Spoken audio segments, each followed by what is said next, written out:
Yap, mpenzi mtazamaji wa filamu, leo nakuletea analysis ama uchambuzi wa movie moja kali sana ya Kinigeria inaitwa Macho ya Ogadi. Ndani ya movie hii bwana kuna visa kibao, kuna visa vya kugombea ufalme, lakini pia kuna nguvu za kichawi ambapo ndani ya movie hii kuna binti mmoja anaitwa Ogadi. Ogadi mwenyewe ndo huyo sasa.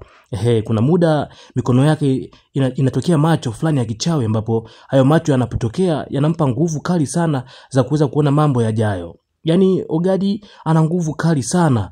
Nikuombe tu utafute movie hii utizame mpaka mwisho, maana utafurahi jinsi ilivyokuwa na visa na mikasa ya kukata na shoka. Kuna majoka ya kichawi ambayo majoka yanatumwa na miungu, kama ndani ya picha hii kuna muda yalitumwa yakaja akasaidia kijiji, wakaweza kuirescue ardhi yao iliyokuwa imeibiwa na kijiji jirani.